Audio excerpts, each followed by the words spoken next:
नमस्कार, news point लेकर हाजिर हूं मैं राजीव। दोस्तों, पिछले 18 दिनों से जंतर मंतर पर बैठी कॉकरोच जनता पार्टी को आज एक बड़ी जीत और खुशखबरी मिली है। जी नहीं, धर्मेंद्र प्रधान का इस्तीफा अभी नहीं हुआ है। जैसा माहौल इस समय मोदी सरकार के खिलाफ बना हुआ है, उसमें इस्तीफा तो शायद हो ही जाए, ना ही हो या हो जाए, कुछ भी हो सकता है। लेकिन उससे पहले आज दिल्ली हाई कोर्ट में जस्टिस स्वर्णकांता शर्मा की अदालत ने सीजेपी के एक्स अकाउंट को अनब्लॉक करने का आदेश दिया है। मई में केंद्र सरकार ने राष्ट्रीय सुरक्षा का हवाला देते हुए इस पर रोक लगा दी थी, जिसके खिलाफ अभिजीत दिपके ने दिल्ली हाई कोर्ट का रुख किया था। अब केंद्र सरकार भी इस बात पर सहमत है कि सीजेपी के अकाउंट को अनब्लॉक किया जा सकता है। केंद्र सरकार की तरफ से पेश हुए सॉलिसिटर जनरल तुषार मेहता ने जस्टिस स्वर्णकांता शर्मा की अदालत में कहा कि नीट की परीक्षा लंबित होने की वजह से उनके अकाउंट को ब्लॉक किया गया था, क्योंकि इसके कुछ पोस्ट से विद्यार्थियों और अभिभावकों के बीच आपाधापी मच सकती थी, जिस पर कोर्ट ने कहा कि अब परीक्षा खत्म हो चुकी है और इसीलिए ब्लॉक रखने का कोई उद्देश्य नहीं रहा। इस जीत पर अभिजीत दिपके ने क्या कुछ लिखा है वो भी आपके सामने रख रहा हूं। अभिजीत दिपके ने लिखा कि कॉकरोच जनता पार्टी की एक बड़ी जीत हुई है। दिल्ली हाई कोर्ट ने हमारे ओरिजिनल एक्स अकाउंट को अनब्लॉक करने का आदेश दिया है। ये न सिर्फ सीजेपी और आंदोलन के लिए, बल्कि अभिव्यक्ति की आजादी और डिजिटल अधिकारों के लिए भी एक बड़ी जीत है। हम ऑनलाइन और ऑफलाइन दोनों तरह से युवाओं की आवाज उठाते रहेंगे। दरअसल हाईकोर्ट का फैसला लोकतंत्र की जीत है, क्योंकि लोकतंत्र सभी को अभिव्यक्ति की आजादी का अधिकार देता है, लेकिन इस वक्त इस अधिकार को कई तरह से कुचला जा रहा है। वैसे जंतर मंतर पर जिस तरह जनता लगातार जुट रही है, उससे यह समझ में आता है कि लोगों का भरोसा लोकतांत्रिक तरीके से व्यवस्था की खामियों को सुधारने में बना हुआ है। पीएम मोदी भी इस बात को समझ जाएं तो उनकी सरकार के लिए ही आसानी होगी। मगर अभी तो अपने मंत्रियों के भरोसे देश छोड़कर मोदी विदेशों में अवार्ड बटोरने में ही लगे हुए हैं। आज ही मोदी ने बताया कि उन्हें इंडोनेशिया गणराज्य की बिंटांग आदि पूर्णा सम्मान पदक से सम्मानित किया गया है। इसका अनुमान तो पहले से ही था।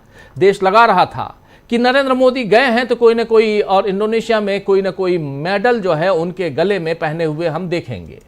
अब ऑस्ट्रेलिया और न्यूजीलैंड में भी ऐसा कुछ होता है, क्या ये देखना होगा कि नहीं होगा। वैसे पवन खेड़ा ने इस पर जो कुछ लिखा है वो देखिए। पवन खेड़ा जो सांसद हैं अब राज्यसभा से कांग्रेस पार्टी की तरफ से, लिख रहे हैं कि हो सकता है कि नरेंद्र मोदी इतिहास में ऐसे इकलौते नेता के तौर पर याद किए जाएं जिन्होंने अवार्ड और सम्मान पाने के लिए दुनिया भर की यात्राओं में टैक्स देने वालों का हजारों करोड़ रुपया खर्च किया। इसके उलट साम्राज्यवाद विरोधी सोच, लोकतंत्र और गुटनिरपेक्ष आंदोलन में पंडित जवाहरलाल नेहरू का योगदान इतना अहम था कि उनके गुजरने के दशकों बाद भी उनकी विरासत का सम्मान किया जाता है। जिस अवार्ड का जश्न आज मोदी के समर्थक मना रहे हैं, वही अवार्ड पंडित जवाहरलाल नेहरू को 1995 में मरणोपरांत दिया जा चुका था। यह अवार्ड बीजू पटनायक, जी हां, बीजू पटनायक को भी इंडोनेशिया की आज़ादी की लड़ाई में उनके अहम योगदान के लिए दिया गया था। और दिलचस्प बात यह है कि ये उन्हें ठोस कामों के लिए मिला था, न कि ज़बरदस्त लॉबिंग के जरिए। सबसे अहम बात यह है कि किसी नेता की विरासत को विदेशों में मिले अवार्ड की संख्या से नहीं मापा जाता, इसे इस बात से मापा जाता है कि उन्होंने किस तरह शासन किया, न्याय, समझदारी और लोकतांत्रिक मूल्यों के प्रति प्रतिबद्धता के साथ। इस पैमाने पर मोदी पूरी तरह से नाकाम रहे हैं। लोकतंत्र की कसौटी पर मोदी बार बार नाकाम साबित हो ही रहे हैं। धर्म की कसौटी पर भी उनकी नाकामी सामने आई है। राम मंदिर चढ़ावा चोरी में चंपत राय और अनिल मिश्रा के इस्तीफे से भी बात नहीं बन रही है। करपात्री महाराज ने कहा है कि जो रकम चोरी हुई है उसकी रिकवरी भी होनी चाहिए। आइए जरा सुन लेते हैं करपात्री महाराज की ये बात, क्योंकि अलग अलग मोर्चों पर कैसे नाकामी यहां साबित हो रही है, दिख रही है। जरा देखिए करपात्री महाराज क्या कह रहे हैं, सुनिए। देखिए, ट्रस्ट की बैठक हुई, बड़ी खुशखबरी की बात है कि आपातकालीन लोगों ने ट्रस्ट की बैठक बुलाई। और सबसे अच्छी बात है, धन्यवाद की बात है नीत गोपाल दास जी, जिन्होंने कहा कि ट्रस्ट में लोगों को, बैठक में लोगों को नहीं आना चाहिए। तो चंपत राय, अनिल मिश्रा जी, ये दोनों नहीं गए, लेकिन गोपाल राव जबरदस्ती जा रहा था, फोर्स ने उनको निकाल के बाहर कर दिया। ये परम खुशी की बात है। इन लोगों का इस्तीफा स्वीकार हो गया। लेकिन बड़ी चिंता की बात है कि पहले ट्रस्ट के जितने लोग बैठे थे, पहले चंपत राय की बड़ी बड़ाई की और बड़ाई करने के बाद निकाल दिए। तो ये कौन सा कितना मोह है चंपत राय आपसे, क्या चाहते हैं आपको चंपत राय को? चंपत राय को ट्रस्ट से बाहर निकालना, उनका इस्तीफा स्वीकार करना कोई सजा थोड़ो है। सर ये है कि चंपत राय के ऊपर जितने लाख की चोरी हुई है उसका जो है उनके ऊपर रिकवरी किया जाए। कि आपकी ढिलाई में इतने करोड़ रुपया गया है, आप उसकी रिकवरी कीजिए, चाहे घर बेच के कीजिए, चाहे बाजार बेच के कीजिए, चाहे खेती बेच के कीजिए, चाहे कहीं कीजिए। अब इन लोगों को पुलिस कस्टडी में भेजा जाए, पुलिस कस्टडी से पूछताछ करें कि आपके लाभांश इतना हुआ है, आप रिकवरी कीजिए, तब हम खुश हैं, न हम खुश नहीं हैं। तो सुन रहे थे आप, यहां पर साफ साफ रिकवरी की बात हो रही है। साधु संतों की ऐसी नाराजगी लगातार देखने को मिल रही है।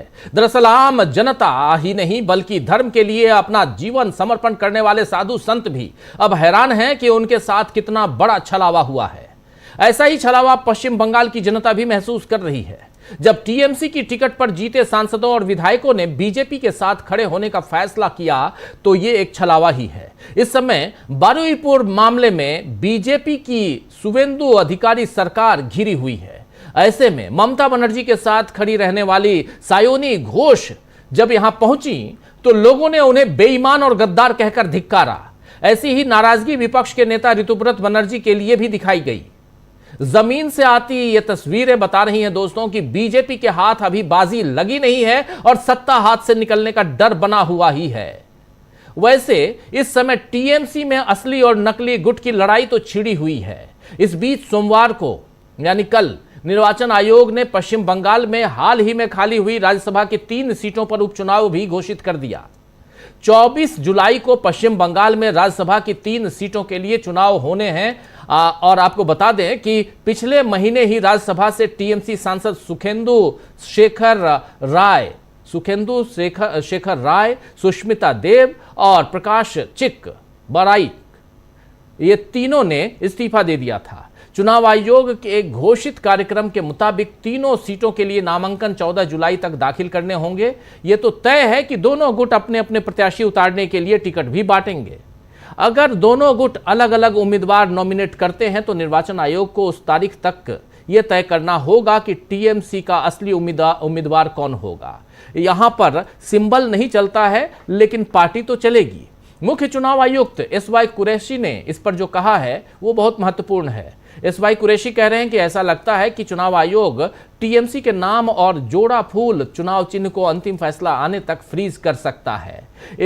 इस दौरान दोनों गुटों को अस्थायी नाम यानी टीएमसी ए और टीएमसी बी आवंटित किए जा सकते हैं ताकि वो अपने अपने उम्मीदवारों के साथ चुनाव लड़ सकें। हालांकि सोमवार तक दोनों पक्ष टीएमसी पर अपने अपने दावे सबूतों के साथ चुनाव आयोग को सौंप चुके हैं। तो अब देखना होगा कि राज्यसभा चुनाव से पहले असली टीएमसी का फैसला किसके पक्ष में आता है। वैसे यह भी तय है कि इन दो गुटों की लड़ाई में जीत तो बीजेपी की होगी क्योंकि फिलहाल 294 में से 260 विधानसभा सीटें उसके पास हैं। तो बीजेपी के लिए जीत दर्ज करना आसान होगा। मगर क्या ममता बनर्जी को हराने के कीमत दूसरी टीएमसी भी चुकाएगी? और इन सबसे ऊपर बड़ा सवाल